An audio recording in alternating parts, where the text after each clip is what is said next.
Shabbat shalom. Out of curiosity, by a show of hands, who here has heard of or knows the Greek myth of Sisyphus? Okay, so out of the people that raised their hands, does anyone want to take a shot at what the story is about or what happens in the story? Okay, so in this myth, Sisyphus defies the gods by trying to defeat death. Ultimately, he's captured, and as punishment, he's forced to push a boulder up a steep hill. And once the boulder reaches the top, it falls back down to the bottom.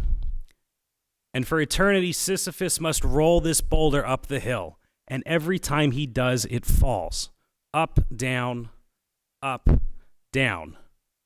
forever.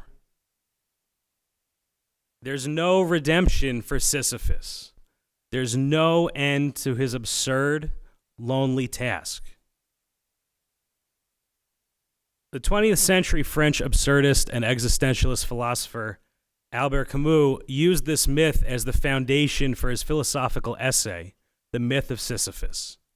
For Camus, Sisyphus is the absurd hero, and he argues that even though Sisyphus knows his predicament is absurd, his efforts futile, he carries on with determination and acceptance of his fate. Camus concludes his essay by writing, "One must imagine Sisyphus happy." I'm not here to get into the weeds of absurdist philosophy, and I do promise we're getting to the Parsha. But I do want to point out what I believe is a crucial omission from Camus' argument. Sisyphus is alone. He carries his burden alone. This is the weak link. Can Sisyphus really be happy if he's alone? And it makes us wonder, what is the cost of carrying our burdens by ourselves? In this parsha, we've just read about the final 3 plagues which afflicted the Egyptians: locusts, darkness, and the death of the firstborn. I want to focus on the 9th plague, choshech, darkness. We read, Moses held out his arm toward the sky, and the thick darkness descended upon all the land of Egypt for 3 days. People could not see one another, and for 3 days no one could move about. But all the Israelites enjoyed light in their dwellings. We have to wonder, what is this darkness that afflicted the Egyptians? Because it sounds more than just a power outage. And furthermore, what light did the Israelites have, which kept the darkness at bay? I want to zero in on this word choshech, on this word darkness. And I want us to use a tool called the Atbash cipher, which is a tool for textual interpretation.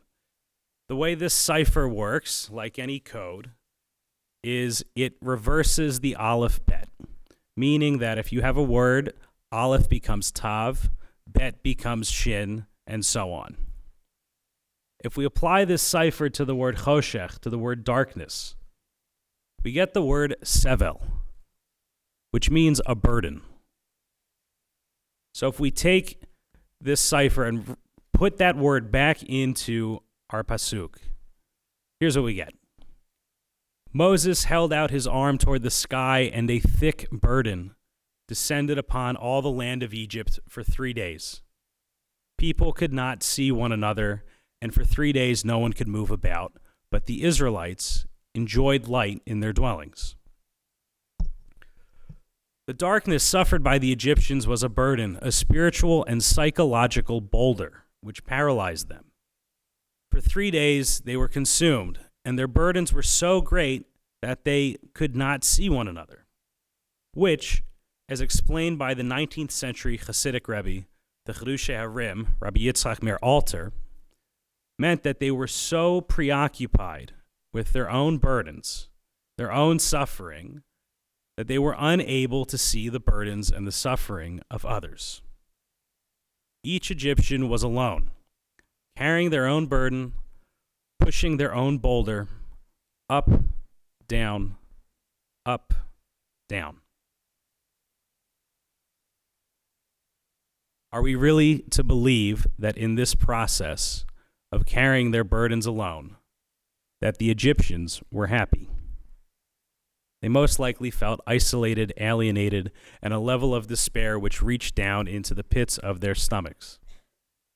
As individuals and as a society, we carry burdens, and sometimes they feel so great, so heavy, that they're too much to bear. This January alone, there have been 39 mass shootings in the United States. Monterey Park is less than 40 miles from our community. The video of the murder of Tyre Nichols was released yesterday, and at the start of Shabbat in Jerusalem, 7 people were murdered in a synagogue. The world feels like a heavy place right now, and it feels as though it's getting heavier every day. What are we to do when it all feels just too much? That there's no escape from lifting and the relifting of that boulder, that burden. How do we get out of the up, down, up, down, up, down? I'm not here to give political solutions. I'm not a politician. I'm here to tell all of you that while as individuals and as a society, we have our burdens to carry, many of which we don't know about. I'm here to tell you that we don't have to carry them alone. You do not have to carry that weight alone. You are not Sisyphus, and you are not an Egyptian.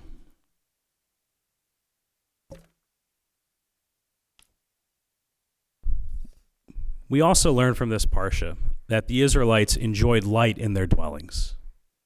The light of the Israelites was community, connection, interpersonal relationships.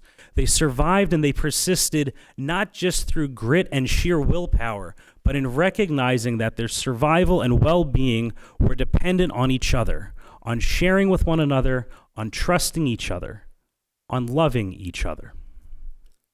And we must do the same. We must look out for one another, care for each other, notice when someone is struggling and offer our support. We are the descendants of the Israelites, and when someone shares their darkness, their burden with us, we must share our light. And all the more so, even if we are afraid, we must challenge ourselves to be vulnerable and share our darkness, our burdens, with others. None of us can do it alone, but we can do it together. My bracha, my blessing for each of us this Shabbat is, may we have the resolve to support others in carrying their burdens. May we be daring and ask for help when the weight is too great to carry. May we support others and accept support from one another. None of us can do it alone, but we can do it together. Shabbat Shalom.